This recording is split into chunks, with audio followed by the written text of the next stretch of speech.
What's up, everyone? Mitchell Saltzman here, alongside Casey DeFreitas from all the way across the country. How you doing, Casey? I'm good. How are you? Happy to be here. I'm doing great too. And so I figure what we can do here is tie a little bow on our coverage of Dragon's Dogma 2. We did a gameplay reveal, we've done interviews, we've done a preview, but what we haven't really done is just done a conversation to talk about the 10 hours that we spent at Capcom in Japan playing Dragon's Dogma 2. So, Casey, why don't you kick us off? Tell us a little bit about what we played. I always love when we have the opportunity to do this for previews where you basically start from the beginning of the game and then you can just play and see how far you get. I think it really gives you a better sense of what the gameplay loop is going to be like rather than playing like bits and pieces of the game like chosen for you, you know? And like 10 hours, it's a incredibly long time to be able to get a handle of what the game is. And for Dragon's Dogma 2, we didn't start immediately from the actual beginning, but maybe 10 or 15 minutes into the game. The story starts right off the bat. You have amnesia, you don't know who you are, but you are probably the Arisen because pawns listen to you and you're able to summon your main pawn at the Riftstone right off the bat. So that's kind of where we started. And then you need to go to the city of Vermund to prove you either are or are not the Arisen, but everyone keeps it on the down low. And right off the bat, you meet someone who becomes your kind of connection to the city. I think his name is Brent. And he's the one who introduces you with the quests and with what is going on in the world. Yeah, and it's kind of like in the first game where your connection to Brant kind of ties you into the main quest. So every time you want to go do the main quest, you talk to Brant. He has a selection of main quests that you can choose to follow, and it's cool to have that separation of like this is clearly the main quest, and then everything else is clearly side content.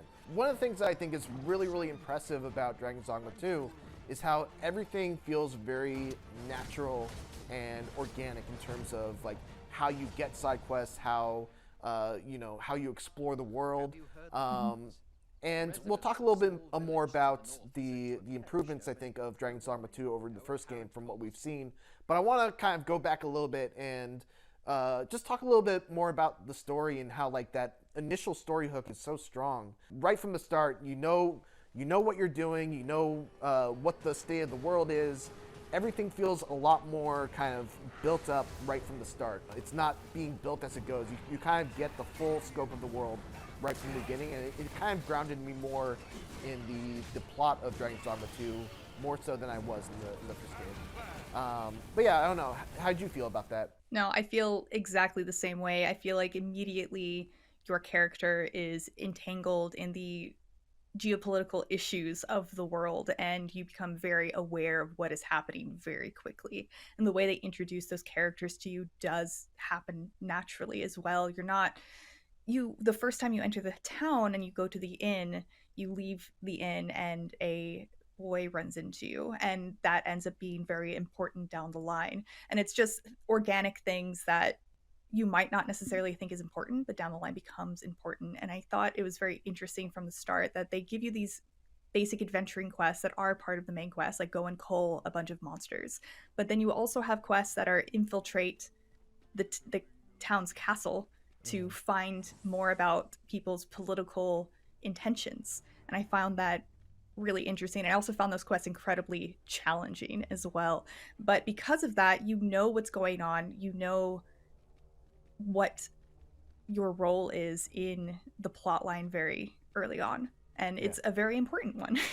I will say that castle quest was probably the one sour spot that I had over the course of this whole play session, just because it's kind of like a stealth mission, and Dragon's Dogma 2 doesn't really have any stealth mechanics, so it's the kind of thing where you're supposed to find like a disguise, but Dragon's Dogma 2 doesn't really tell you a lot of these things. It's a game that doesn't hold your hand, and I appreciate that a lot about it. It's the kind of game where I like to say side quests, you don't seek out side quests, they come to you. It's the kind of game where you look at your map and it's not cluttered with all kinds of items. You're not going from icon to icon to clear out an area.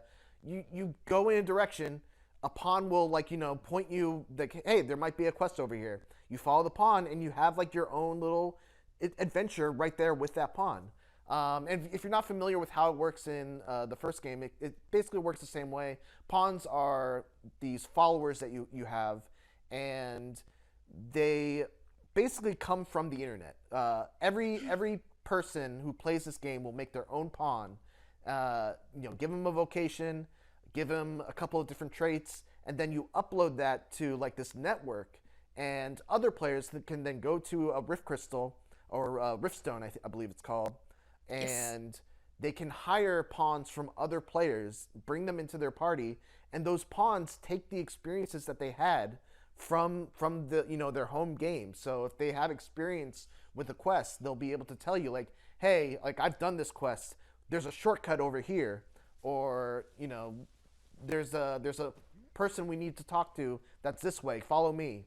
And then you just follow them, and it works. Mm-hmm. It works, actually, I think, a lot better than it did in the previous game. But I was just very impressed by how well the pawn system worked in Dragon's Dogma 2. Yeah, I really appreciated the pawn system as well. I like this in the original Dragon's Dogma as well, but like you said, I feel like it works even better in Dragon's Dogma 2, and I feel like there's more customization to the pawns. There's like more to the pawn system overall than there was in the original Dragon's Dogma. But anyway, I really prefer the way this game handles getting you from point A to point B versus a lot of other games. You're not following an icon on the map. You're not following a unnatural line. It's either you bring up your map and you look at it and it's like, all right, it's northwest, I guess I'll figure it out, or you find a pawn that already knows what they're doing, and the pawn system allows you to sort based on if a pawn knows anything about this quest that you are currently on, which I found very helpful. One other thing about the pawn system is that you can give them a vocation, and I wanted to kind of go into the vocation system in this game because we did experience that differently. Because I ended up playing as warrior, fighter, and sorcerer, and you spent the entirety of your time playing as a thief. And so, because none of our coverage really covered the thief, I really wanted to dive into your thoughts on the thief as a class and what you thought about it. I really enjoyed the thief. So in the original Dragon's Dogma, I played as a strider, which allowed you to use both the bow and arrow and I wanted to say dual blades, but daggers, two daggers. And in Dragon's Dogma 2, they split that class into both the archer and the thief, because I think there was a quote that they said that class was a little bit too strong for a base starting class. There is another class, Mystic Spearhand, that you'll be able to unlock eventually that does have long range and close range capabilities, but I guess for a base class, they wanted to make it a little bit more basic. But I still felt very capable immediately from the get-go. You're immediately given core skills that are already on your map, so they are on your face buttons rather, and I felt able to go in and out of combat very agilely, very quickly, and I felt I felt like a rogue. Like that's just how it is. And you eventually unlock well, you already have an ability from the get-go called Twin Daggers, which if you sneak up, or if a enemy does not perceive you and you hit them with that attack, it does more damage. That's very rogue-like, right? Very thief-like. And then you unlock additional skills for one that lets you kind of like cover yourself in mud and lower your enemy's ability to perceive you, which makes it easier to get that extra damage bonus from sneaking up on them with the Twin Daggers. And it became very it reminded me of what I would do as a rogue in a D&D campaign where I would do that move to kind of cover me and then trying to sneak up behind the group of enemies while the rest of my party engage them in combat so I can get off those sneak attacks. And it was a really fun class the whole time. It works a little bit differently than the Strider. With the Strider, I assume everyone else did this, but I kind of really abused the Helm Splitter attack, which deals more damage if you are attacking from above. But the move this time around works a little bit differently, where it launches you really high up into the air. So if you're attacking something that's smaller, you're not getting all of the hits off, so you can't really rely on that one move to deal your damage the way I did in the original Dragon's Dogma.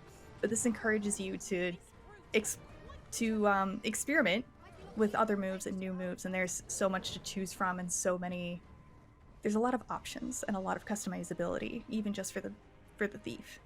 And every vocation now has a vocational ability that's tied to them. Yes. So what's unique about the thief is that they are the only class that I've seen so far that actually has a dodge button. It's the quick step. Right, they have a quick step, and I don't know if it has iframes, but even if it doesn't, just the ability to quickly get out of the way of attacks is a huge benefit to that class.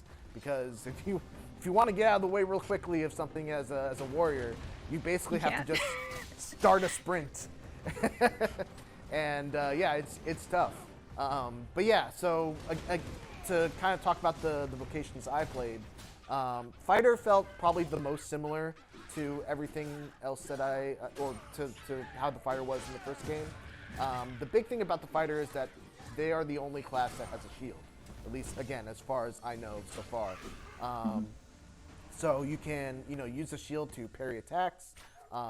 They have very, very strong melee capabilities. There's a new system in the game where if you basically stun an enemy with repeated melee attacks, you open them up to an execution that just instantly kills them. I believe it also gives you some invulnerability while you're in the middle of the execution animation. It's like this really good hit stop effect. It feels really good.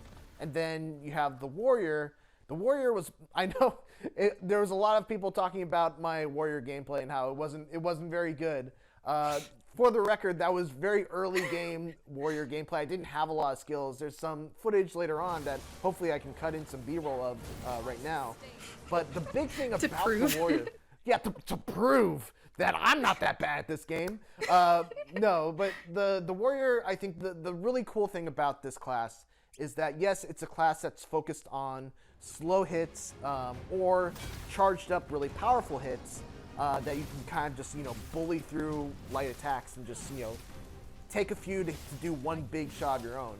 But the big new thing about it is that there's an ability you get much later in the vocation that allows you to time button presses with your attacks. And so if you time an attack press just as your attack hits, you'll instantly go into your next attack.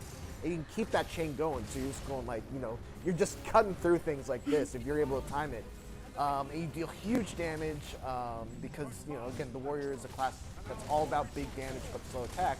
But then they also have this skill that lets them, negate some of that disadvantage if you're able to properly time those attacks. And it felt really good. I was cutting through some bosses, and yeah, I love the warrior class.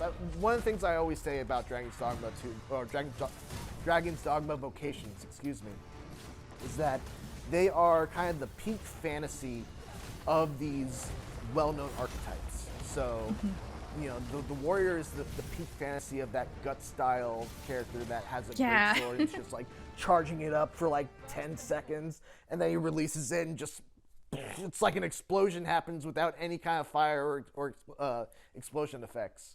It feels that powerful when you hit it. And then you have the sorcerer who, charges up a spell for 25 seconds, and when you release that spell, it looks like a spell you charged up for 20 something seconds. And then, you have the thief who, is darting back and forth, doing these really quick attacks, gets extra damage for dealing damage to the back. It's just really, really strong. It's a really, really strong class system, and one of the best I've played in open world RPG. And I do especially appreciate the vocation system as well, because you can freely change your vocations, which is fantastic. I feel like usually I'm sweating when I'm choosing my original vocation or class or whatever in games, because it's oh, this is it. This is all I'm going to get.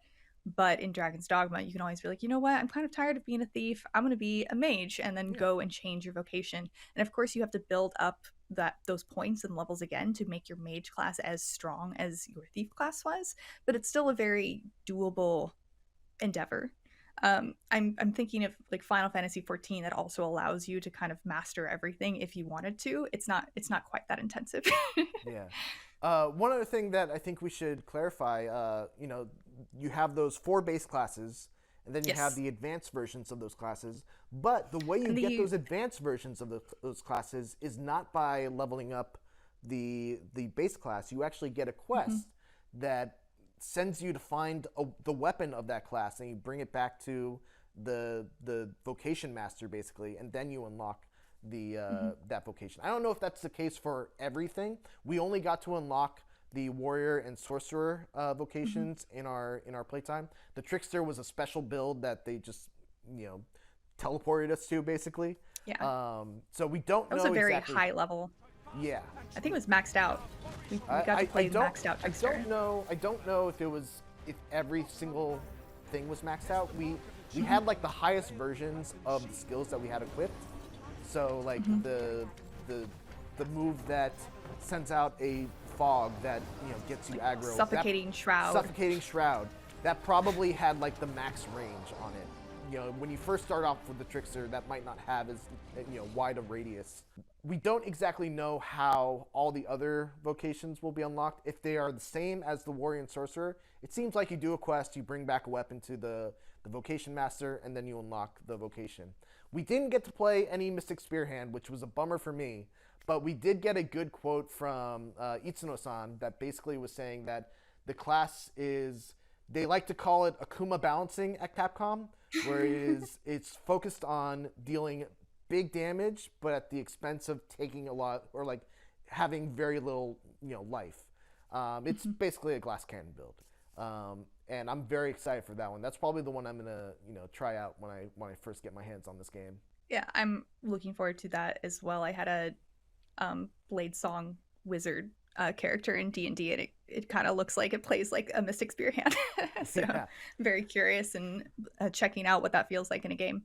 Moving on from vocations, I wanted to double back a little bit about the exploration, because as we talked about, I feel like there are two schools of open world design. You've got the Assassin's Creed style of design, where you just put everything on a map, and the player gets to go to every marker and feel like, okay, I've done everything in this area. I've crossed off all the side quests. I've done all the minor collectibles. I can move on to something else.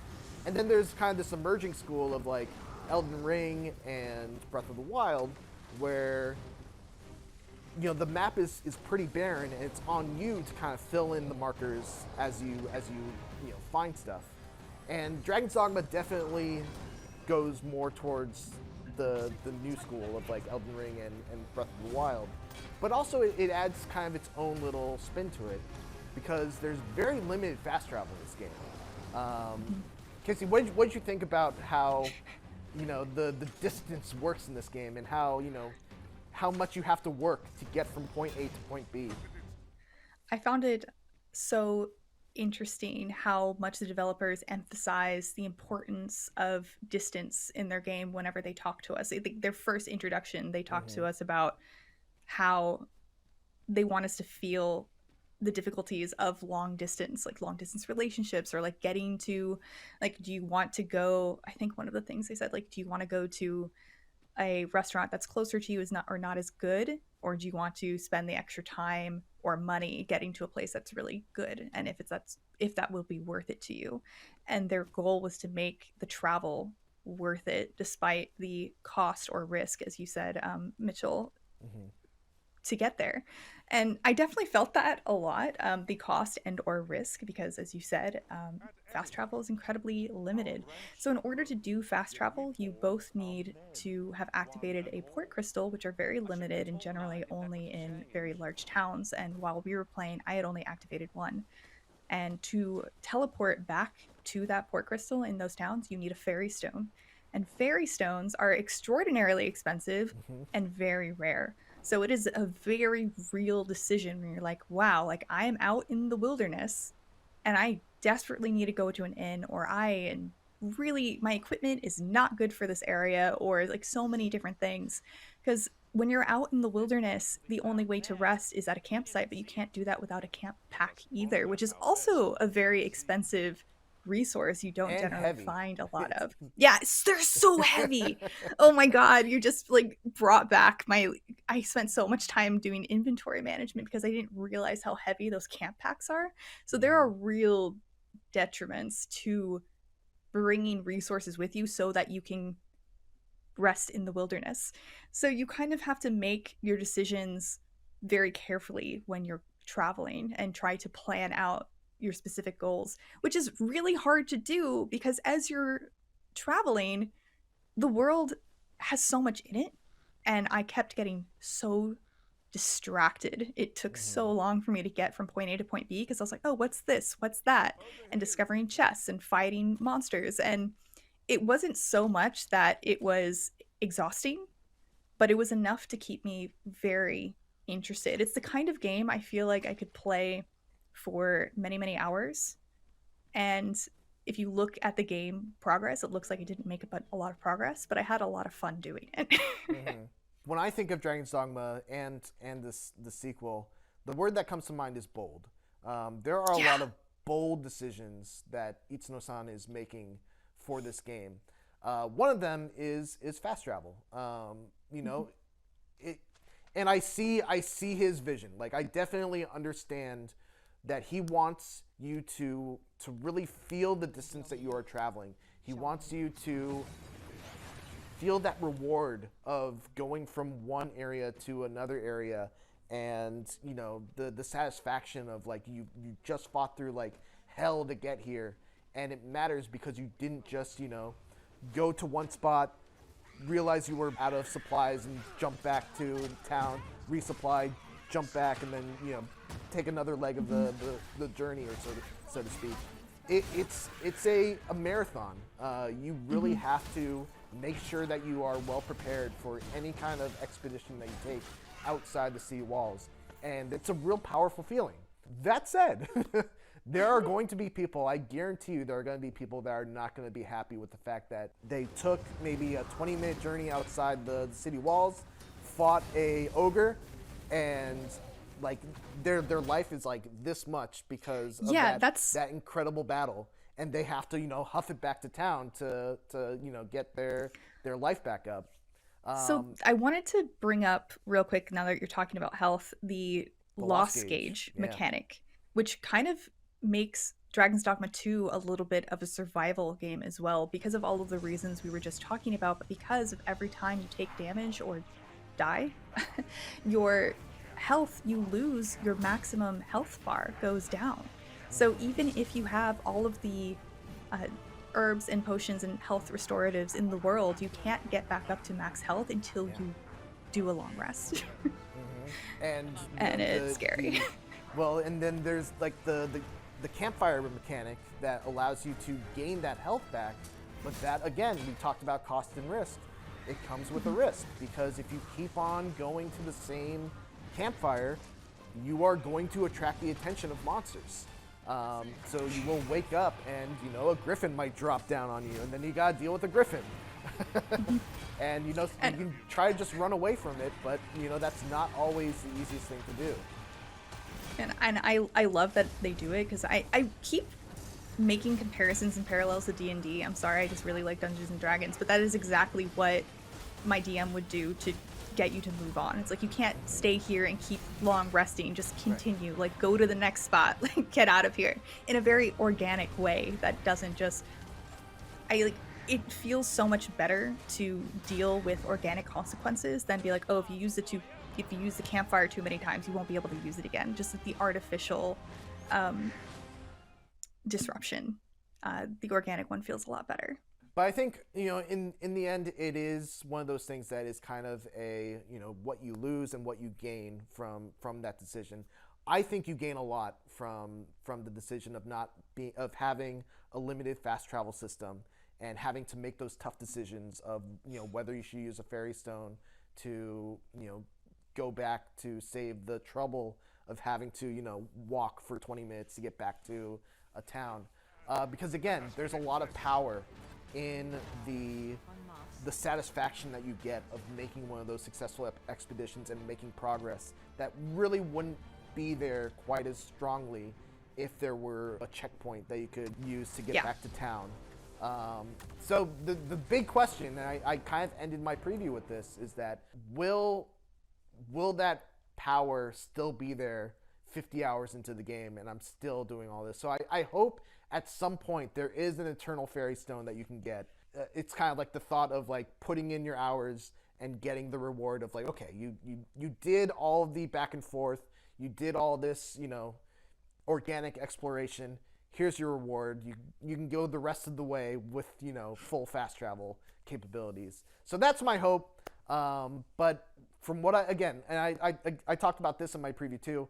I enjoyed just about every minute that I played of this game, except for that one mission that we talked about where you're infiltrating the castle. that mission made me feel like an idiot. Like I had the disguise and I made it all the way through, and I misunderstood what the character told me. I guess I was supposed to jump out of a window, and I just opened the door and they're still there. The guards are there and they're like, it's you. I got murdered and thrown into, not murdered, but I got beat and thrown into the prison because I was a moron. So thank you for that, Dragon's Dogma too. One other thing that I wanted to talk about before we move on to like the Trickster and the Sphinx is the Jadeite Orb quest that we both experienced. Casey, can you tell us a little bit about what that quest was for you? Yeah, so as we've talked before, the side quests come up in Dragon's Dogma 2 so organically. You don't see icons above the heads of NPCs that have a quest for you. You either like go to a shop and talk to someone and they happen to have a quest for you, or because of course you're going to talk to the shopkeep, so it's a very natural place to put, or you're walking through the town and someone comes up to you and are like, hey, did you know you're being stalked? And now you have a quest to find your stalker. And in this particular instance, I got to a town and talked to someone, and they told me they tasked someone to collect an item for them, and now they're missing, and they want me to find that person to get the item for them, and that person's there's gonna be consequences for them if I turn them in like this. And I get this quest, and then a little bit of time passes by and I meet someone new, and it happens to be the guy who's missing with the item, but he actually also lost the item. So now he wants me to go find the item for him, but he did have nefarious intentions with it. He was going to sell it and run away with the profits and not tell his employer. So now you're kind of left with the decision, like, who do you help? What do you do? And the interesting thing about the side quest as well is the game doesn't tell you where to go or what to do and how to get this item. You just have to figure it out for yourself, or you have to go find a pawn that's done it before. And I just find it very interesting whenever games give you choices like that. Let's really quickly touch upon the Trickster. This is a class I did a whole explainer video on. Casey, what are your thoughts on the Trickster class? Man, the Trickster class I feel like it does have an incredibly high skill ceiling. So the Trickster class, you're not actually dealing damage with it. I do implore everyone to go and watch Mitchell's excellent Trickster breakdown video to really understand how the class works. But basically, it's about not dealing damage yourself, and instead of controlling the battlefield. You're strategician, I think is the word. You're just strategizing. You're a person who strategizes. Yeah, you're a person who strategizes. You're pulling aggro. You are creating illusions. You are trying to direct the flow of battle and buffing your party while trying to take the attention off of them, while also doing things that disrupt things. So you have this one skill. It's called Dragon's Delusion, which is seemed very powerful. I used it against another monster that was just as big as the illusion. I don't think I'm allowed to tell you what it is because I wasn't allowed to show that footage, but it worked to great effect and knocked it back, even though it's just an illusion, which gave my party a huge advantage. Because you've played Dragon's Dogma, if you knock down a large creature, you get a lot of free hits off of it, and it can be a very powerful tool. And the other thing you want to do with the Trickster is put down illusions of floor over the edge of a cliff and try and get them to attack your simulacrum that you put there. And so you're not directly dealing damage, you're just making them jump off a cliff. So you don't even have to fight them. Yeah. It's a really cool class. It's probably the class I'm most curious about, especially late game, and dealing with bosses. Because a lot of it relies on messing with AI, like the enemy AI, to get it to do something silly. And the terrain. and yeah, and getting it to jump off terrain. I'm very curious if you'll be able to do crazy things with it to like one shot a boss that otherwise is really really tough. But it Hmm. requires like a lot of setup and a lot of things going your way. But yeah, a lot. That's all going to be stuff that we're going to have to experiment for ourselves with. And then we got this. We got to show the Sphinx. What did you think Hmm. of the Sphinx monster and all the little riddles that it had? Man, I I want to comment on the Sphinx design real quick. I love Really the design cool. of the Sphinx. When you first meet her, she occasionally makes expressions that are pleasant and attractive, and then sometimes she makes these smiles that are just not human. And I think that just speaks to that she is. I know she's right behind you. She's really creepy, but I love the way they incorporated design elements from a lot of the different mythological um like cultures come from. I mean, you have like Egyptian and you have Greek, and there are different tellings of what the Sphinx looks like and what they do, and they kind of like pulled that onto all together into the visual design of this monster. And I find her very intriguing and beautiful and interesting. And then talking to her is just such an experience. She speaks, she gives you riddles, and the interesting thing with this is it's a one-time thing. If you mess up and give the wrong answer, like you don't have the opportunity to do it again, Yeah, as far as really, I'm. really important thing that we haven't even touched upon. There is no manual save in Dragon's Yeah. Dogma 2, or like there's no like you can't just like everything is autosave basically. So Yeah. there's no like multiple saves that you can make. Like, oh, I'm about to make a decision with the Sphinx. I'm gonna save, and Yeah. we'll see how it There's goes. one save state. Yeah, you can't And do you that. cannot control. Yeah, you Yeah. can't turn off autosave. I'm terrified of this. I'm on the guides team. I mean, you are too now, Mitchell, right? Mm-hmm. But yeah, I hate this. I love it as a player, but as a guide writer, I'm very scared. Yeah. Again, once again, bold. Yeah. It's a bold choice. Hmm. uh, But yeah, go on. oh, I was just going to say fighting the Sphinx was also a really fun and unique experience, and I'm sure there's more to that fight than what I saw. I'm sure there's got to be an item somewhere that weakens her. I just Mm-hmm. didn't have it in my inventory, I think. All right. Well, I think that kind of covers everything that we really saw during our 10 hours of Dragon's Dogma 2. Casey, thank you so much for joining us. You were the MVP of this this trip. Like you really helped out so much with the character creation and just being able to bounce off thoughts. It's been such a great experience to be able to do this with you and to IGN Japan. A lot of the interviews were handled by IGN Japan, so this whole IGN First coverage of Dragon's Dogma 2 was a real kind of team effort, and hopefully you all enjoyed it. But until next time, thanks for watching, and we'll see you then. Bye bye.